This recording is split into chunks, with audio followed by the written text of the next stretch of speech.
खरोखर हे खरं आहे की अकोल्यातून खूप मोठ्या संख्येने मुलं पुण्या किंवा मुंबई या ठिकाणी शिकायला आहे. त्यासाठी ह्या अकोल्यामधून रेल्वे जाणं हे योग्य राहील. सर्वांच्या दृष्टीने, दळणवळणाच्या दृष्टीने, एक व्यावसायिक ह्या नात्याने मी सर्वांना म्हणजे बोलवते की आम्ही सर्वजण दुकानं बंद करून या आंदोलनामध्ये सहभागी होणार आहे. तुम्ही पण नक्की सहभागी व्हा म्हणून. खरं तर भाजीपाला विकणाऱ्या या महिला गृहिणीसुद्धा चांगल्या पद्धतीने यामध्ये आक्रमक झालेल्या आहे. ताई, जे काही पुणा नाशिक रेल्वे अकोले संदर्भातून अकोल्यातून जावा यावर तुमची भूमिका काय राहणार आहे? आमची भूमिका अशी आहे की आमचे मुलंही शिक्षणासाठी बाहेरगावी गेलेले, पुण्याला गेलेले, त्यांना पुन्हा ते अकोला इथपर्यंत जो प्रवास आहे त्यांना खूप खडतर प्रवास आहे. अकोला चाकणसारख्या ठिकाणी त्यांना 4-4, 5-5 तास खूप वेळ त्यांना वेटिंग करावं लागते अकोल्यासाठी यायला. तर हा सगळा ताण वाचावा, त्यांची गैरसोय होऊ नये यासाठी आमच्या इकडे रेल्वे यावी ही आमची मागणी. याचा मंगळवारी आंदोलन आहे, काय तुमची भूमिका राहणार आहे? ह्या आंदोलनात आम्ही सर्व महिला, सगळ्या महिला आम्ही भाजीपाला मार्केटमधून आम्ही घेऊन आणि तिथं आम्ही बाजार तळावर आम्ही सहभागी होणार आहे. पण तुम्ही हा त्वरित निर्णय घ्यावा की पुन्हा ते अकोला झालीच पाहिजे. पुन्हा नाशिक अकोला इथपर्यंत रेल्वे तर आलीच पाहिजे. अकोले तालुक्यासाठी रेल्वे ही अत्यंत महत्त्वाची आहे. आमच्या भाजीपाला व्यापाऱ्यांतर्फे पूर्ण आमचा पाठिंबा आहे. आम्ही पण सर्व सहभागी होऊ. तुम्ही पण या. आपला भाजीपाला हा पुणे, नाशिक, मुंबई फिरता राहिला पाहिजे. सर्व व्यापाऱ्यांकडून आम्ही पाठिंबा देतो.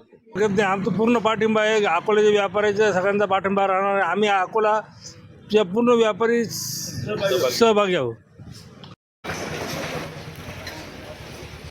ते बोलले त्यांच्याकडे. अकोले इथून रेल्वे गेलीच पाहिजे. प्रामुख्याने लोकांच्या बिझनेससाठी रेल्वे ही गेलीच पाहिजे. काही भगिनींना आव्हान करण्यात येते की अकोल्याचा मंगळवारी येत्या मंगळवारी सगळ्यांनी सहभागी व्हावं आणि पाठिंबा द्यावा. अकोले भागातून रेल्वेसाठी सगळ्यांनी सहभागी व्हावं. आता आमचा बिझनेस म्हणजे पूर्णपणे बांगड्यांचा येतो, त्यामुळे आम्ही नगर, पुणे, नाशिक या ठिकाणी जाऊ शकतो. पण त्यासाठी आम्हाला रेल्वे ही सोयीस्कर पडेल. त्यासाठी आम्ही एक दिवस दुकान बंद ठेवू शकतो आणि आम्ही तिथे हजेरी लावू शकतो. सर्व महिलांनी यावं असं तरी माझं आव्हान आहे. अगदी योग्य निर्णय हा, आणि आपलं आंदोलन असं जोरात असलं पाहिजे की हा निर्णय आपण इकडं आणि रेल्वेसोबत ओढून आणलाच पाहिजे. कारण हा प्रश्न फार पूर्वी सुटला पाहिजे होता. तर ठीक आहे, आता योगायोगाने आलेला आहे, पण आपण मला वाटतं ह्याच्या माध्यमातून आपण तो करूनच दाखवू. नक्की यावर जन आंदोलन उभं राहणं गरजेचं आहे. लोकांनी त्या ठिकाणी उपस्थित राहील. तुमची भूमिका काय राहणार आहे? काय या निमित्ताने लोकांना सांगणार? माझी भूमिका अशी असणार या ठिकाणी की आपण सर्व पक्षीय, सर्व समाजातील, सर्व स्तरावरचे सर्व लोक या ठिकाणी उपस्थित होऊ. त्या ठिकाणी उपस्थित राहून परवा आपण त्यासोबत गेलं पाहिजे, संगमनेरला गेलं पाहिजे. आणि ज्या ठिकाणी जरी माझा व्यवसाय जरी या ठिकाणी असला तरी माझा व्यवसाय एक दिवस बक्कन बंद ठेवून मी या मोर्चात सहभागी होणार आहे. आपण या प्रचंड संख्येने सर्वांनी सहभागी व्हावं, सर्वांनी विनंती. खरं तर मुस्लिम समाजाने सुद्धा चांगला या मोर्चासाठी पाठिंबा दिलेला आहे. दादा या ठिकाणी उपस्थित आहे. मोर्चा राहणार आहे, त्यामध्ये तुमची भूमिका काय राहणार आहे? माझ्या वतीने मुस्लिम समाजाला आव्हान करतो की तुम्ही पण सगळे मोठ्या संख्येने बाजारतळावर उपस्थित राहावा. थंडी गारठ्याचे दिवस चालू आहे. रात्रीचे 10 वाजलेत तरी ही सर्व कार्यकर्ते मंडळी प्रत्येकाच्या दुकानापर्यंत जात आहे, प्रत्येकाला समजून सांगताय. बरेचसे कार्यकर्ते पण जरी उपस्थित असले तर लोकांचा प्रतिसाद चांगला मिळतोय. पुणा नाशिक रेल्वे ही अकोल्याच्या सरहद्दीवरून गेली पाहिजे. काय मत आहे तुमचं यावर? नक्कीच दोन्ही तालुक्यांना आपल्या फायदा होईल आणि पुणा नाशिक ही सुविधा पण सोयीस्कर होईल.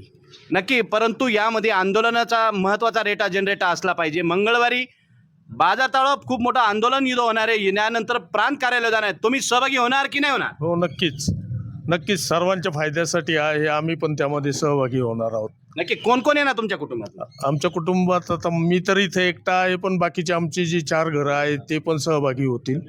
नक्कीच, म्हणजे गल्लीतून आमच्या कुटुंबातून सुद्धा सगळे व्यापारी वर्ग जो आहे यो एकमताने आता या आंदोलनामध्ये सहभागी होणार. आणि विशेष म्हणजे खात्री आहे हजारो कार्यकर्ते या ठिकाणी उपस्थित राहणार आहे. परंतु त्याचबरोबर गेलं तर संध्याकाळची वेळ जरी झाली तरी हे कार्यकर्ते लोकांमध्ये जात आहे आणि लोकांना आव्हान करण्याचं नक्की यामध्ये काम करतात.